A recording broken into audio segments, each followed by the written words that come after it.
Lads, welcome to another JIVE Talk. The last JIVE Talk ever to take place in this temporary office, this caravan in a farmer's field with the beautiful views behind me that I've been enjoying all year. But I'm leaving this office at the end of the month, and I'm not going to do another stream this month, so this is the last one. And today I'm going to be talking about a couple of things. I want to discuss the very unpleasant news that I have been deplatformed from Facebook without warning or without reason given yesterday.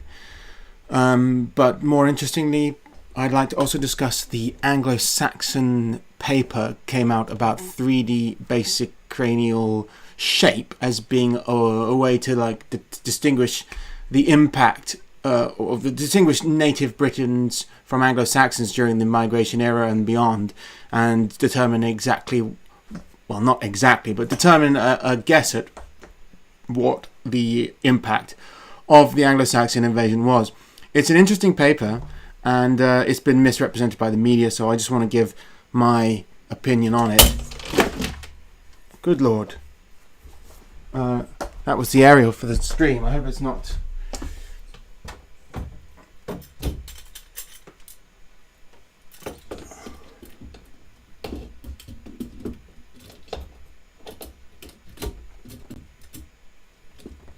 Sorry about this, just got to make sure that the aerial's secure.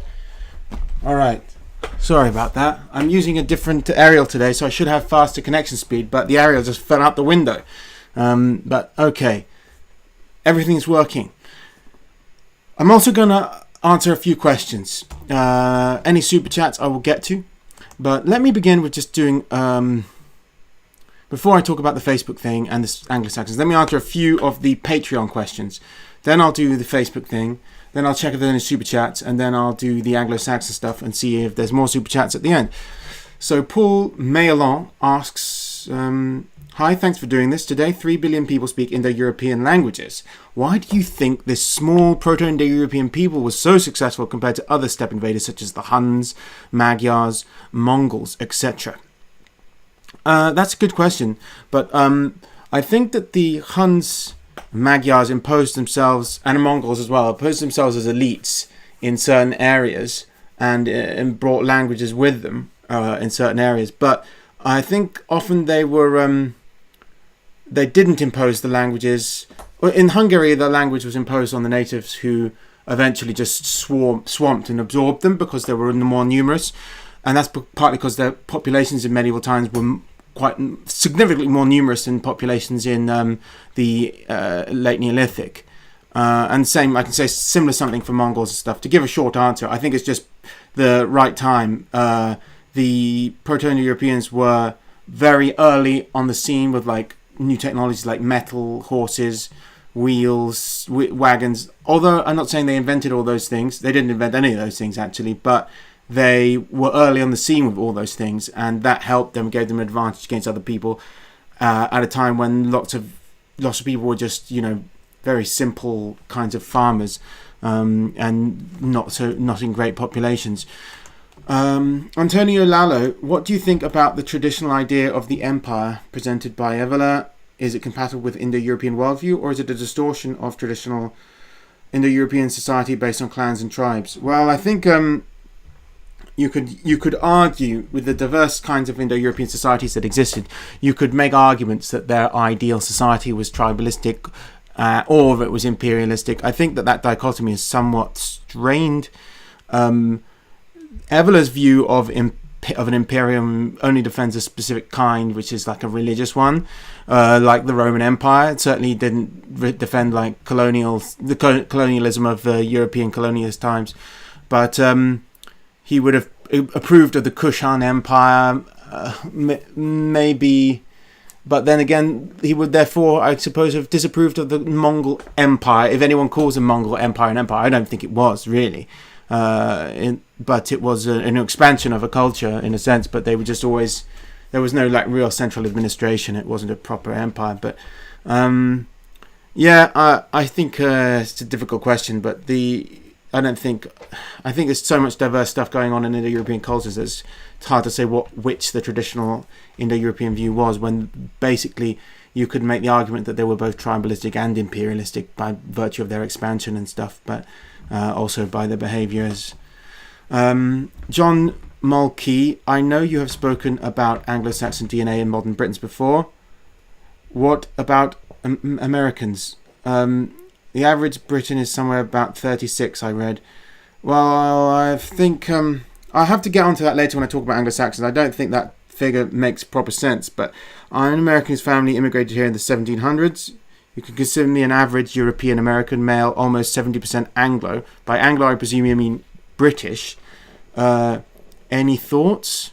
I don't know. Well, it's really impossible to say, because you'll never be able to get an answer to that. There'll never be an accurate answer to that, because Americans are generally a mishmash of Northwest European peoples. Some of whom, such as the peoples of the British Isles, have varying degrees of Anglo-Saxon admixture, which would be impossible to calculate once all mixed together, and some of whom have no Anglo-Saxon admixture, but descend from very closely related peoples to the Anglo-Saxons, such as the Dutch and the Germans. So it's really impossible to answer that question. Wormin. Can pagans worship Christ, Buddha, etc. as in the past? Greco-Buddhists, early Christian converts. Well, it's there's no rules preventing it, but there were conventions in some pagan societies which they look down on people worshipping foreign gods. I've mentioned this before, like Romans. The Greeks didn't, and the Romans didn't. Although you can also say the Romans adopted loads of foreign gods, which is true. You can also say they hated foreign gods and they didn't like people adopting foreign gods, which is also true, because it's just like you say, like, if in 1,000 years people say do Americans were Americans pro-white or anti-white? Well, it really depends. You've got lots of American history and lots of different types of people and all the different types who you could talk about in that and answer that in different ways. So yeah, but there's no like strict anti-foreign god thing all across all paganism. There are times when pagans welcome foreign gods, and there are times when you can see clearly that pagans were very strongly against the adoption of foreign gods. So I suppose you could make arguments either way. Dan Davis. Oh, and that's not a question. Buck, hi Tom. I don't really a question. Just what you think of Beefmore stone circles in Northern Ireland. Nice stone circle, very nice. I can't say anything specifically about it, except that it's very nice, small stone circle. And if you want to hear what I think of stone circles, you should watch my video on the megalithic culture of Britain and Ireland, in which I pretty much expound upon everything I know about the subject, which isn't a great deal, but it's all in there. Nate. I often see people injecting modern ideas into historical findings, assuming that the people from different ages viewed the world in the same way that modern first worlders do. Do historians have a process to figure out the mindset of the various time periods they study and make sure they don't wrongfully inject their own biases into the era they're researching? I don't think there's a specific process. I certainly think that some historians are more conscious of this than others and make more of an effort than others do. I didn't go through any training in my degree to teach me how not to impose biases of my age at all. In fact, what most historical analysis do is address various different topics from various different perspectives, all of which are contemporary perspectives. It's not possible to adopt fully the perspective of an extinct culture that you don't belong to. So that's all we can do. And even if we invent an academic school which requires you to try and do that, that will be a modern perspective in itself, one which attempts to revive a pure version of an ancient perspective. So I would say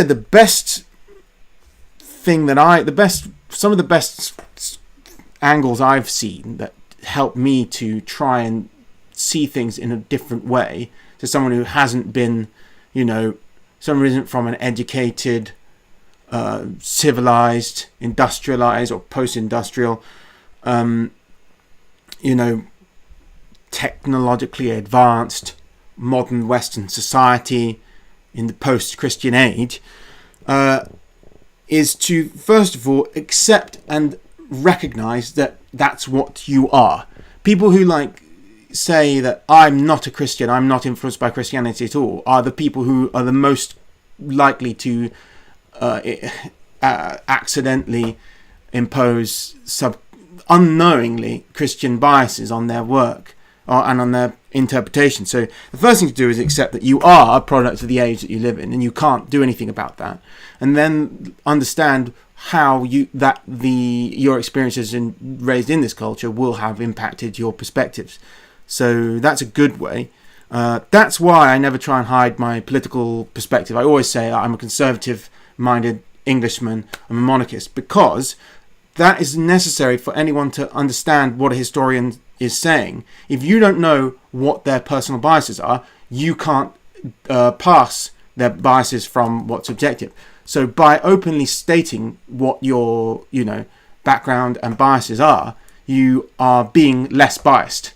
That's one of the best ways. But as for actually trying to really get at what the people you're studying are like, I find Eliada's quite good, because he's really great at understanding homo religioso versus the modern man. Like he's saying, it's a completely different species, the man raised in a religious society. I think that's really interesting if you look at it that way, so different. But yeah, there's no foolproof way, and I don't think historians all use one specific process. Harold, when will you do another book review? I don't know, Harold. When I read a book that's worth and reviewing on this channel is also relevant to it. But I will. Okay, Patreon questions done. Super chats. 10 from Jennifer, $10. Thank you very much, Jennifer, for the dancing avocado. And Jesse Allen also sends an active avocado and $10. Thank you very much, Jesse. And from Canada, Sidus says good work and sends me $10 Canadian. I thank you very much indeed. I missed a green thing. I got $1 for Nathaniel, thank you. And Dylan Smith sends 10, I think, Australian dollars. How much would you say Eliver has impacted your intellectual thought? I don't know that much, I'd say. It's hard to measure, but I found his perspective on religions very influential, and his attitude to religions and things. I don't know what you mean by intellectual thought specifically, but I obviously was, already a graduate by the time I discovered him. Anyway, the Dogged Truth sends $2. Just sending because you deserve it. Thank you very much. Oh, well, and Peach, all the written sources from other cultures all comment on how good-looking Western Northern Europeans were. Just saying. I do believe that there are many such sources that corroborate your claim there. I think you are telling the truth. I don't know if all of them do, because I'm sure some people are jelly. But thank you for your $5 donation, Peach. Now, the signal's great tonight, mate. Well, it's funny that actually, the reason it's great is because I have two connections here. One's a slow one and one's a faster one, which is actually the aerial is the fast one that I'm not using it. But I did a test and I realized that the fast connection has a slower upload speed than the slow one. So tonight I'm using the slower internet and it's much better than the faster one because it's got better upload. Should have checked this before, but sorry. Nils Olof sends 50 krona. How is the Odinist Fellowship in England doing? It would be interesting to hear more from them online since they can't visit the temple. I think they're doing very well. Yeah, they don't do much online anyway. But they're more of an old-fashioned sort of group. Gary McMillan sends £10. Get yourself a couple of beers, mate, and keep making great videos. Cheers, Gary. I've got one here.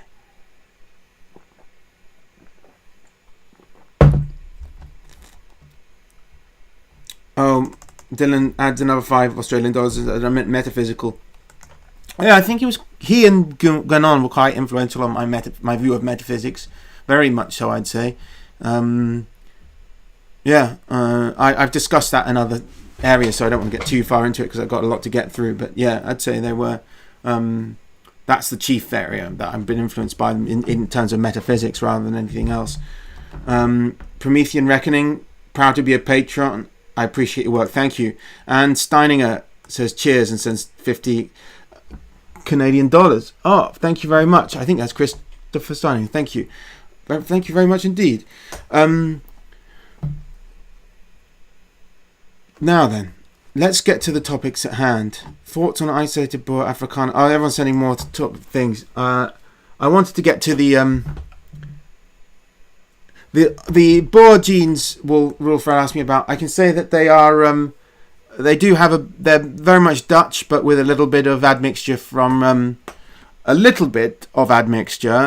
but a consistent amount of admixture from various peoples of colour from the region, including the indigenous Khoisan.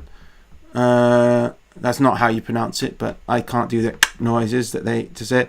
And and also a bit of sometimes a bit of what they call coloureds, but I think that anyway, Conrad Severin.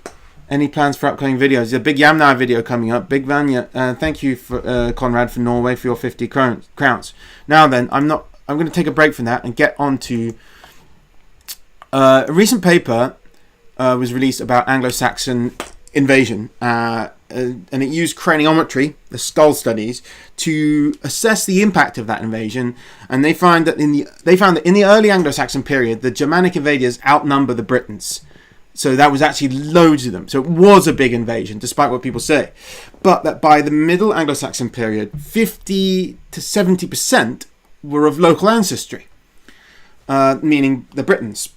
And this means that for the most of what we call the Anglo-Saxon period, including the actual time when the term Anglo-Saxon started being used, when people started calling themselves Anglo-Saxon, they were genetically the same as a modern English person. So the first person to call himself an Anglo-Saxon was genetically identical to a modern English person. That is because he was a mix of Briton and Germanic invader. And then you have the late Anglo-Saxon period after that as well. So when we say Anglo-Saxon, we are talking, the term Anglo-Saxon refers to the entire Anglo-Saxon period from the invasion until 1066. And for the majority of that time, an Anglo-Saxon meant someone who was genetically the same as a modern English person, which means that English people are 100% Anglo-Saxon. Unless you decide to retroactively apply the term Anglo-Saxon teleologically before it was ever used to the people on the boats before they arrived and before they mixed, in which case it's much less than 100%. It's more like what the previous genetic studies found, probably about 40%. Now, this is not a genetic study. Craniometry is really cool. It's great. It's a shame that it was, for years, decades, everyone said, oh, skull measurement, calipers, ha, ha, ha. That's just old, outdated science. But actually, it's quite good, and I'm glad that people are taking it seriously. However, it isn't 100% accurate, and I'm skeptical about how accurate you can really determine from just the skulls the difference between two people on one side of a small stretch of water and on the other, because the Celtic speaking at the bottom of the skull might be as a way of determining such ancestry. I think that the results are exactly what I would expect them to be if they were accurate. I believe accurate. Let me get rid of this annoying square. So basically, I've said in the past that there is a Max Planck Society genetic paper, which I will take as the final word on the matter of the Anglo-Saxon invasion, because the one that everyone cites about it being 40% whatever DNA, that was only with 10 samples, and the Max Planck have used 80 samples from Anglo-Saxons in a total of 208 archaic samples to compare them from the British Isles, and that means they'll have the best, most accurate data and it will be conclusive, but they haven't released it yet. However, people who have insider data, insider information, insider sources involved in the paper have said that there is a clear reason why it's confusing whether, like, was there a big replacement or not, and how come sometimes people say there was and sometimes people say there wasn't. Surely by now we can tell. Well, it's kind of like there was and there wasn't, in the way that it happens. Like, there was first a near total replacement of the population in Eastern England, like really big population replacement in Eastern England when the initial invasion happened. And the Britons weren't wiped out because the West Britain was still populated. And then what you have is a process where Anglo-Saxons, the Germanic people in Eastern England, gradually move into Western England. So the Western English start to get more Anglo-Saxon DNA. And also the Celtic DNA seeps into Eastern England, so that there is now no one in England who doesn't have both Celtic, Brythonic, and also Anglo-Saxon Germanic DNA. And this process is probably happening in a very complicated way. It can't really be explained with genetics, but it needs to be a more detailed cultural analysis. But I'm going to expect that, and I think most people would agree, that what you're seeing is like the culture of the east of England became the dominant culture for the whole of southern Britain, and it therefore became socially a necessity for people to adopt it and to, rise up the ranks within that culture, so that people who were not genetically Germanic adopted all Germanic culture stuff, and then the two peoples mixed together and probably didn't realise who was who anymore because they're so closely related, such that the term Anglo-Saxon, as I said, referred in the Middle Anglo-Saxon period to people who were the same genetically as we are now. So Anglo-Saxon really is just the same as modern English people for the majority of Anglo-Saxon period. Only for the beginning is it more specifically continental in genetic character. So yeah, that means the genetic and the craniological evidence that we got, although this genetic evidence is yet to be published, but it will be soon, I'm sure, were not literally wiped out in a genetic sense. Say they were sort of replaced in a cultural sense and then integrated with in a genetic sense. But I mean, the Germanic impact on England in the migration era was bigger than anywhere else in the entire migration era. You compare like the impact of the Goths, the Lombards, it's nothing and nowhere near compared as high as the level of the Anglo-Saxon. And also the cultural impact, because nobody in the Balkans speaks a Germanic language. Nobody in the Goths in Spain, Portugal no one speaks Germanic there. The Lombards, no one speaks Germanic in northern Italy. The only places where the Germanic migrations happened in the migration era that resulted in a permanent shift to a Germanic language is England, and that is the place with the biggest genetic impact of all for the migration era. So you can say they were the true most victorious and successful of the migrants of the migration era in that respect. A quote from this cranial study says, our study suggests that the Anglo-Saxon ethnic group comprised many individuals of continental Northwest European ancestry, but also many of local ancestry. Additionally, our study suggests that the relative number of individuals of continental Northwest European ancestry and individuals of local ancestry changed through time. In the early Anglo-Saxon period, individuals of continental Northwest European ancestry heavily outnumbered individuals of local ancestry. But by the Middle Anglo-Saxon period, those of local ancestry outnumbered those of continental Northwestern European ancestry. Intriguingly, it appears that ancestry in early medieval Britain was similar to what it is today, mixed and mutable. So you can see the direction it was going there. They give a little cookie trail, and the media took it, and the media just published this, that they all report on this saying, Anglo-Saxon England, a melting pot of everyone mixed and multicultural. It was a love-in. It was just like, what our utopia version of today is. And it means that basically everyone has to accept whatever they thought, it's a political agenda, and they're trying to make it all like that. Fact of the matter is, genetically, they were the same as us today. They were the same mix as modern English people. And anyway, the two groups were extremely closely related Northwest European groups. So completely bullshit way of reporting on it. But that's how the media operates today. Saint Longshanks says, do you think our alienation from the natural world has contributed to our estrangement from the divine? One seems to feed into the other. Yes. Yes, I think it's all connected. I think that there is a big connection there. Let me go through on some of the ones I've missed.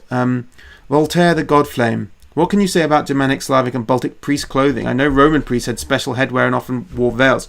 I did a stream on that, JIVE Talk, a couple of years ago. Pretty sure white was used. White is, in Indo-European culture, a religious colour. Red is associated with warriors. Black and blue sometimes associated with raiding. But blue and green are also associated with like the producer low class. But sometimes, like for some reason, the Vikings at least, like the Vikings wore blue or black for raids in Germanic cultures. But red is generally the royal colour and the warrior colour because kings come from the warrior caste. And white is the priestly colour. So white robes are attested in some Indo-European religions. But it's very hard to say with stuff when there's little to go on. Canada, cheers from Steininger. Thanks again. Another 50. Thank you very much. Voltaire the Godflame. Oh yeah, done that one. Project Algus, $5. What do we know of our pagan ancestors' veneration and worship around trees? We see the meaning of our ancestors worshipping trees, but is that true? I have already addressed this in the Anglo-Saxon paganism video on the section on trees, and I also have a video called Why Do Pagans Worship Trees? And basically the answer is the trees represent gods, and that's it. Short answer. I'm not going into it again when I've already covered it. Thank you for the avocado and $10 from Cloud Toad. Wasn't most of Germany Germanized during the migration period? English Shield Wall, 1997. £5. The Germanic languages entered Germany earlier than the migration era. They entered in the classical era, such that the Suebi were a heavily Romanized people even at the time of Christ in southern Germany. But the modern Germans are not... I mean, it depends what you mean by Germanized, because although the Germanic languages spread south into Germany and all the way to the Alps, the Germanic DNA did not spread that much. So a lot more... English people have, especially East English, have significantly more Germanic DNA than Austrians or Swiss or even Bavarians. So the idea that Germanic means German is certainly a problem. It's kind of like when people think Turkish and Turkic mean the same thing, because Turkish people from the country of Turkey are quite genetically far removed from the original Turks, just as a Bavarian is quite genetically distinct from the original Germanic people. So the problem with people think that the pure Germanic means German. No. The pure Germanic is more like a Danish person. If you're thinking, if you want to use a modern proxy for a Germanic person, I'd say a southern Swede, somewhere, or maybe even a northern Swede, but not one from a Sami adjacent area. I'm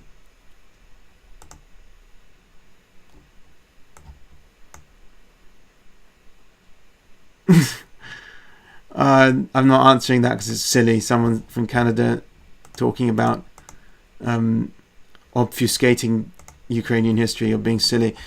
Okay, now I have the unfortunate discussion I have to address. Last night I came home from boxing to discover that I had been deplatformed from my Facebook.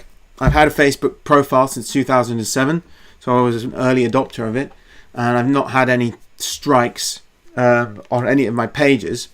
My wife's profile was also deleted. She hardly uses it except to communicate with her family in Sweden. All my pages were deleted, including my film page from Ruins to Ruins, which was founded in 2012, I think, and my Survive the Jive page, which I started in 2013 in an effort to boost views, and they each had less than 20,000 likes, but about that. So it's been a big impact. The worst thing is that I wasn't warned of anything, and it wasn't the normal way they do things where you get a strike and they give you a Facebook ban. I've never had a Facebook ban where they say you can't use Facebook for this time. You can't, where they lock you out for a bit, like you get I didn't get any of that, nor did she. We never had done anything wrong. We didn't get an email or anything. It's just everything gone in one go. No warning, no reason. So I know that they regularly, reprimand people for misbehavior. They haven't done that to me. They've just deleted it. There are no strikes on any of my pages. I use it as a way to promote my videos, which is my business, and to sell my merchandise, which is very good, by the way. You should have a look at some of that. But that shop's all been deleted as well. This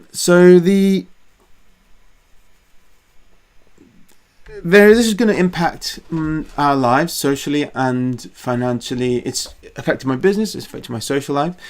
They should be held accountable for this. It's not a private organization. It's integrated with government. The government of many countries use this platform to communicate public policy to the public, as they used to use television and radio. This technology of social media now is fully integrated into the fabric of our society. It is a public forum. It is the public space of our current culture, and I have been forcibly removed from it without warning and without reason, and I have not been given any course for to complain to. There's been no it says on the message just said to me, this is non-reversible. No questions about it. This is unacceptable. You should be angry, because this isn't me just messing around, pushing my luck with the rules. I obeyed all their rules. They removed me anyway. They went against their own terms of service. This should be illegal. What they're doing is criminal. I'm telling you now, go and complain. Go on Twitter and Facebook and complain to the staff. Cause a fuss, please. Not only so they will hopefully reinstate my profile, but because they will keep doing this to people. You think that they do it to me? At first they did it to people who break the rules, or who might have broke the rules, but it was a little bit unsure. Now they're doing it to me, who hasn't done anything. So what does that mean? It means that this is the next stage. If you want to see something else happen, then you should do something about that. And yes, before anyone says about alternative platforms, I've had a Gab for years, I've had a Telegram for years, I've had BitChute for years. I've got all those, but I don't reach anywhere near the amount of people and the kinds of people I'm able to reach through the social media that normal people use, not just people who are dissatisfied with the direction of our society, but people who just busy with their normal lives, but could be interested in learning about Indo-European spirituality, about paganism, about history, archaeology, some of the topics I cover. So what are you going to do about it? I recommend you get on there and make a fuss. Please use the hashtag #SurviveTheJive did nothing wrong. Tweet at Facebook's team. Tweet at any news agencies like GB News or someone who you think might cover this, make a story about it.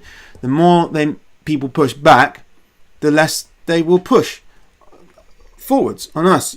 That's the limit. How far will they push on you until you push back? It's the same with the social media giants, these tech giants, as it is with the government or anything else. You've got to push back at some point, and you can't retreat into small dark corners of the internet and say this is fine, this is okay. That's not gonna work. So I recommend we occupy public cyberspaces, that we have a right to be there. We have just as much reason to be there as anyone else. And it's time to take a stand. It's time to stand up to this. I'm not going to let this slide. You shouldn't either. Let me just check some more of these things. 50 euros. That's a nice donation. Thank you from AGD. Will you make an Origin of the Spanish video or Modern Spanish Genetic Composition video? Well, yes, I will. I'm going to do a video about the Neolithic Iberia and how the Beaker people replaced the megalithic people, a bit like the one I already did for Britain. But it won't be so much about genetics. It'll be a little bit about genetics, but mostly just about the cultures and how they clashed. But I have already discussed the genetic history of Iberia in a Patreon exclusive video that all patrons can access. If you become a patron now, then you can, on Patreon, you'll see Patreon exclusive. You click that Patreon exclusive tag on Patreon, you can just scroll through the videos and go down to the Genetic History of Iberia video, which is an exclusive I did a couple of years ago now. Jimmy B, $10. Thanks for making dope videos. Sorry to hear about you getting zucked. Well, thank you, Jimmy. Thank you very much. Whew.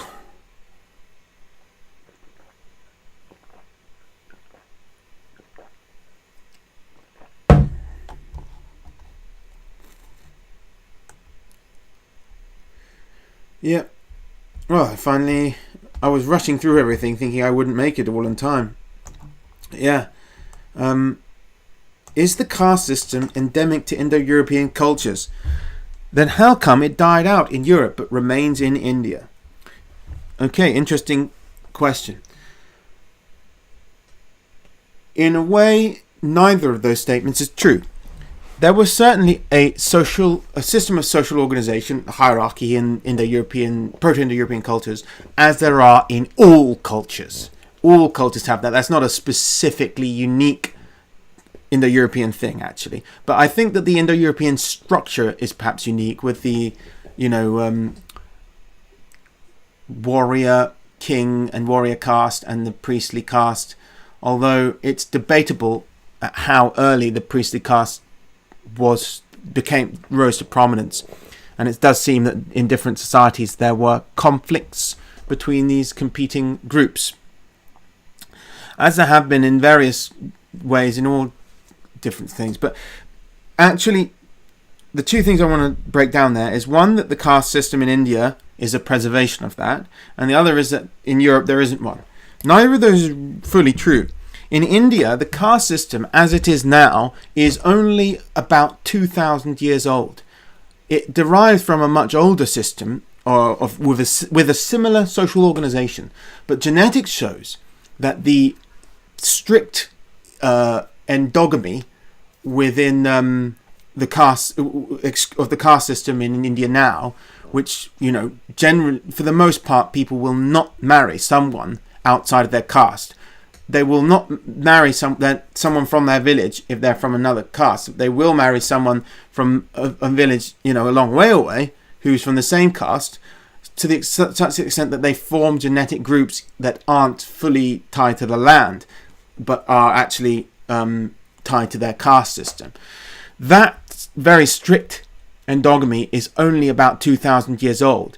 And prior to that, and there's 1,500 years between that time and the Aryan invasion, there was a lot more free mixing, if you would call it that.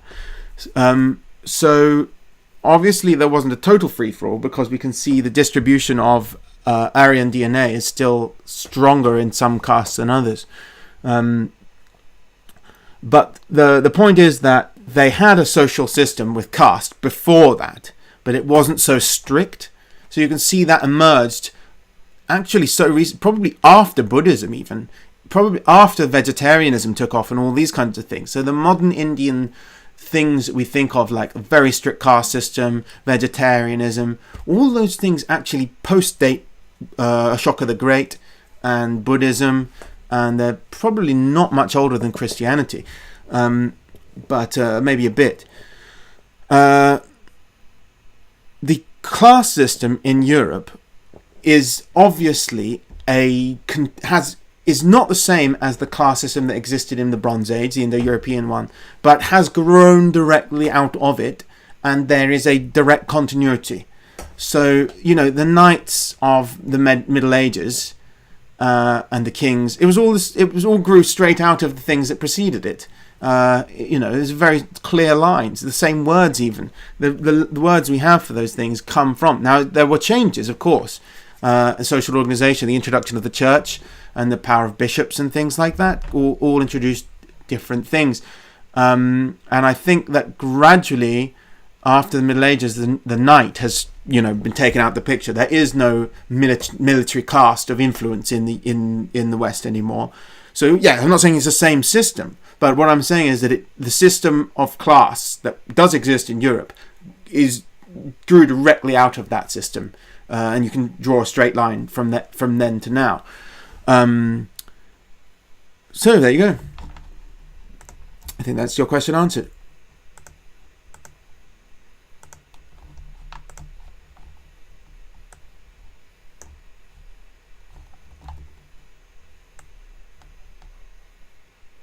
Don't lose hope, says Tina. I found you on Odyssey and have been binging your videos there. Oh, thank you, Tina. Thank you very much indeed. But you're watching me on YouTube now. Who's that boor? €10. Thank you very much. Any ideas on maternal haplogroup T1A1 in Ireland and Britain? Where did it come from? I've read it may have been Norse, but other sources claim it was much earlier. I'm sorry, I can't answer that. I haven't really looked at it, at the topic.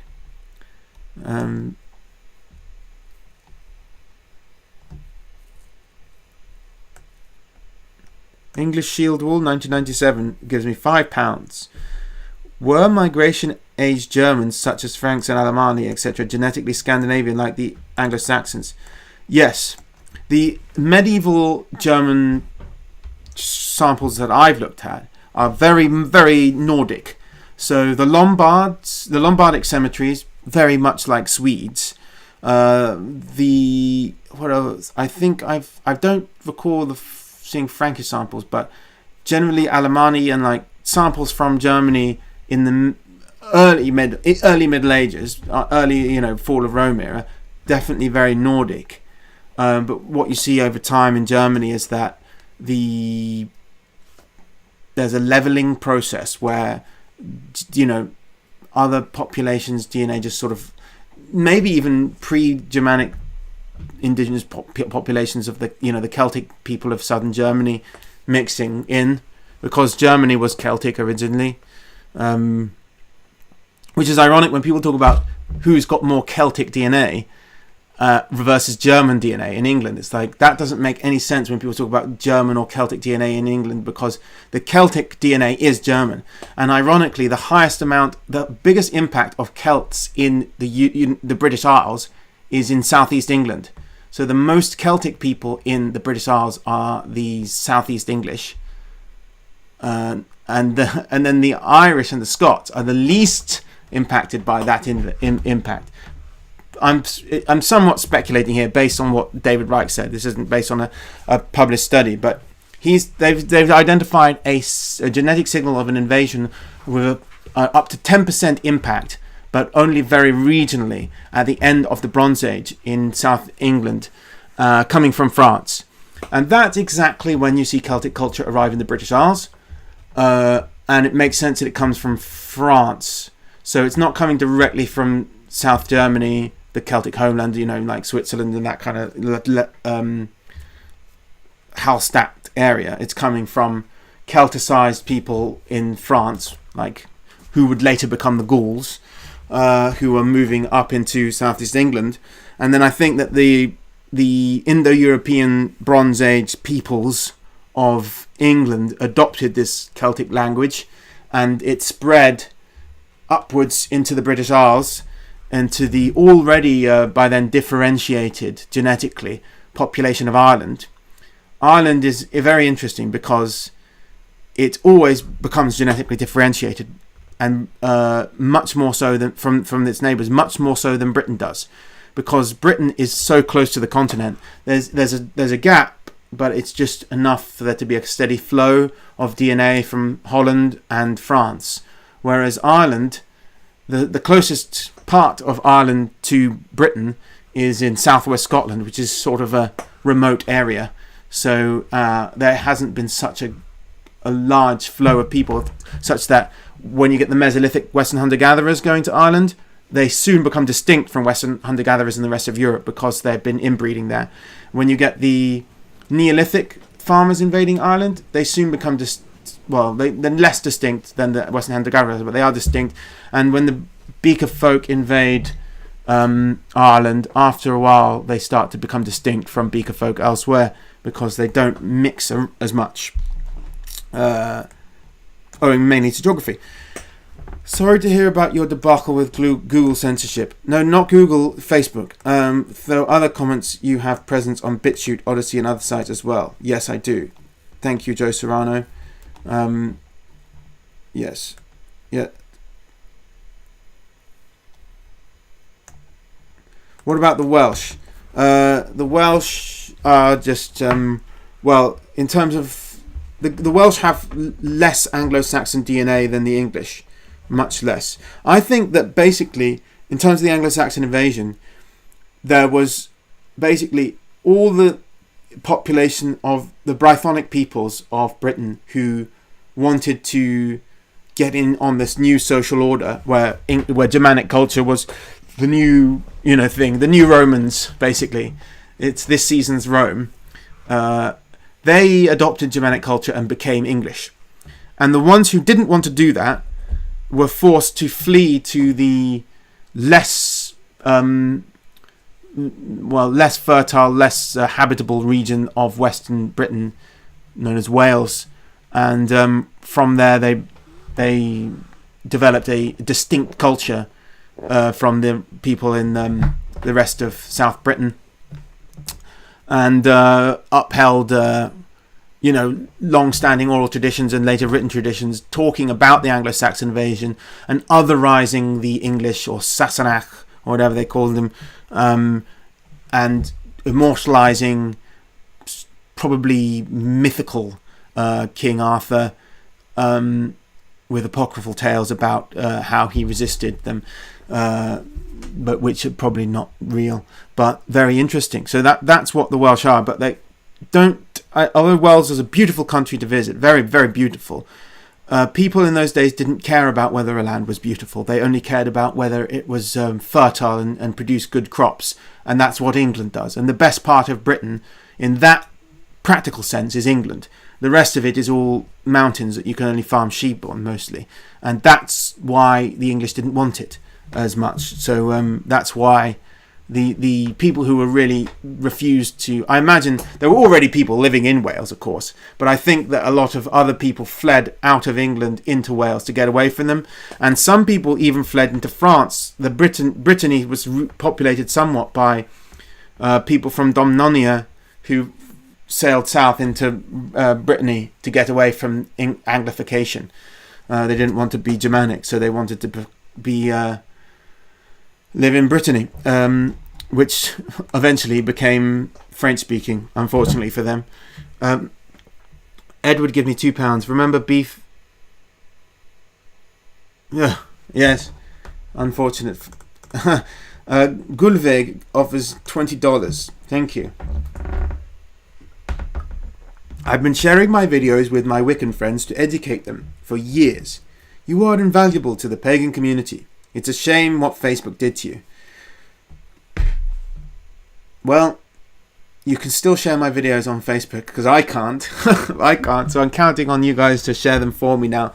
Share them in all the groups, spam them everywhere, because I want people to see them.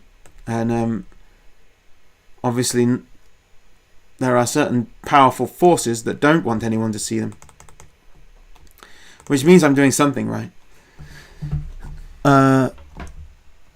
AS Kyle gives me £5 and says, "Hail Tom, son of Hyperborea here.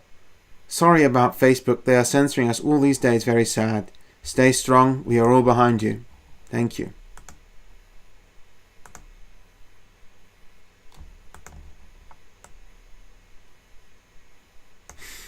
Yeah. £5 from Bean with Bacon. Thank you very much. What do I drink? If I say this, everyone will be annoyed with me. I'm drinking... I very much enjoy the West Indian Porter, by Guinness, which is a version of Guinness I think was originally made for the Jamaican market, and I prefer it to Guinness actually, to be quite frank. So yeah, I have a friend who works at marketing for Guinness, so he'll be pleased if I'd say that everyone go and buy some Guinness. I don't think I'll get a sponsorship from them anytime soon though.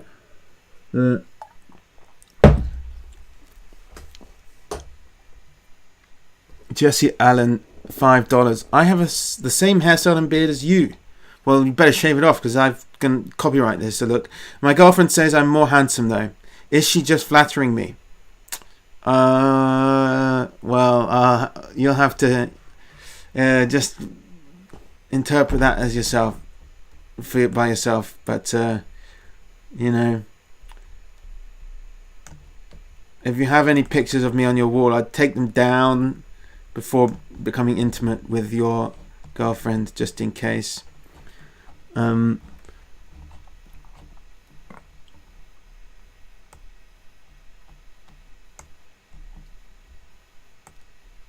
Brittany has the highest amount of steppe ancestry in the whole of France, says Louis Garadel. Is that so? I would have thought it would be Picardy, to be honest, because Cornwall has the lowest amount of steppe ancestry in all the British Isles, and Scotland has the most steppe ancestry.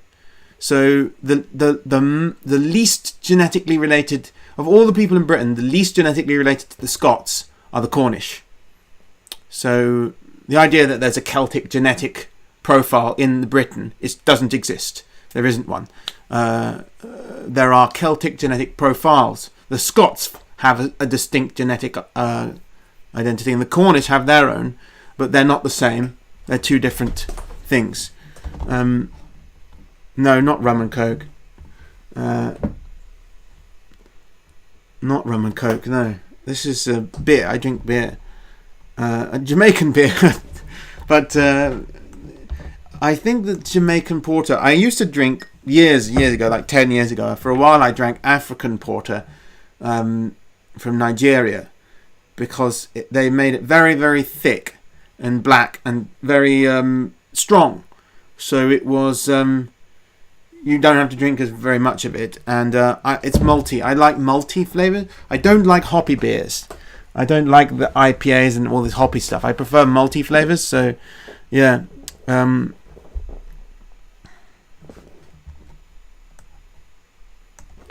Was there much distinction between the Anglo-Saxons and the Utish, or was it more correct to state they were roughly one and the same? Joseph Stead, £5, asks.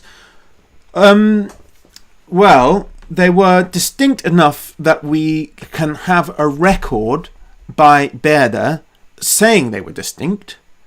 And of course, there are...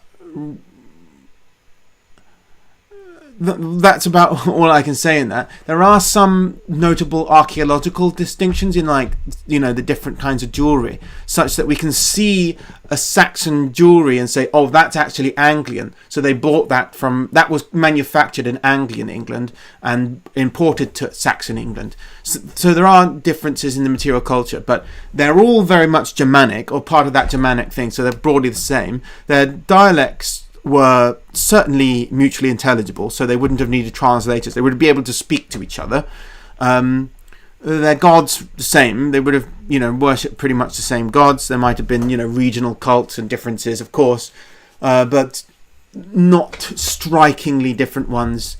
I mean, no more diverse than any other.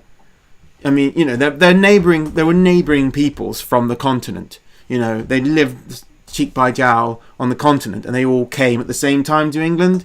That's because, you know, that's for a reason. They all knew each other well enough to know that they were all going at the same time. They were different. There were distinctions, but they weren't very different. And also, we can say for sure that these distinctions ceased to have meaning as they gradually became the English, the Anglo-Saxons. When the term Anglo-Saxon is used, and Anglish is also used, Anglican, all of these imply the conflation of these tribal identities into a new one. Do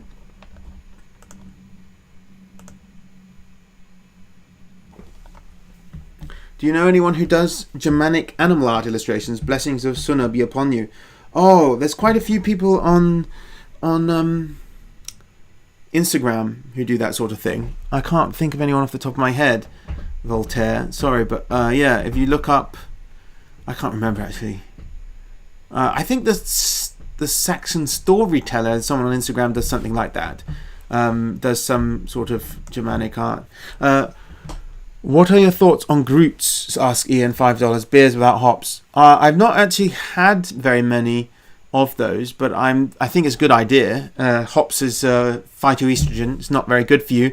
I can tell you from my time working at WHO that the pure hops was given as a pill in Holland to treat menopause, and there had to be a warning put on it because it's so powerful a phytoestrogen that some women were getting vaginal prolapse from taking hops pills. So take it seriously. Hops is a serious thing. Is Kevin Barla $5 Canadian? Is Sakya and Saxon the same root? Buddha was the Sakya Muni, Sakya monk. I've heard that claim before. I can't tell you if that's true or not. I'm not proficient enough with any of the Aryan languages to be able to tell you if that's true. I mean the Sakya Muni, meaning Sakya, meaning having any relation to the Sakya Scythians. That's what I don't know is true. I can tell you certainly that Sakya and Saxon are not the same root. That is a falsehood perpetuated by Christian identity people who wanted to say that the Saxons were Scythians purely because they had also argued that the Scythians were Jews, and if the Scythians were Saxons, then therefore the Saxons were Jews, and if the Saxons were Jews, then that means Jesus and God would love them even more, and that's what they really want because they believe in all that nonsense. So please ignore it. £20 from Pete Whitehouse. As an English I2A2 male. Oh, very rare. Cheddar lad. It was difficult finding information about this stuff, so thank you for talking about it. No problem. He's a real indigenous guy with that old one. Unless you've got a granddaddy from Serbia or something, in which case you're not. But yeah, cool. Anyway, I've just reached the 1 hour mark. That means, I'm afraid to say, it's good night. I enjoyed chatting. I'm sorry to have to sour the tone with this bad news, but things like this happen. And I ask you again, when the stream finishes, please use Twitter or Facebook or whatever social media you have to raise up awareness of the injustice of this ban of me and my wife, and the deletion of my business pages. And please complain and use the hashtag, and it makes a difference, I really think. So thank you very much. Okay, I think that's all. Good night. Oh, one more question from G. Khan. If you could go back in time and spend one day anywhere as an invisible immortal observer, where and when would you travel to? Oh, that's hard. It would definitely it would be sometime in Anglo-Saxon times, during the to see the Anglo-Saxon invasion, or maybe I would go back to the steppes and try and see a real Proto-Indo-European culture in the Neolithic, but I'd need to brush up on my linguistics of it first, so I could really tell how much that they were speaking was Proto-Indo-European. But I mean, there's so many other places and times I'd love to have been, and but yeah, it's a good question, but it's a difficult one. So anyway, good night everyone. Keep surviving the jive. I'll see you next time.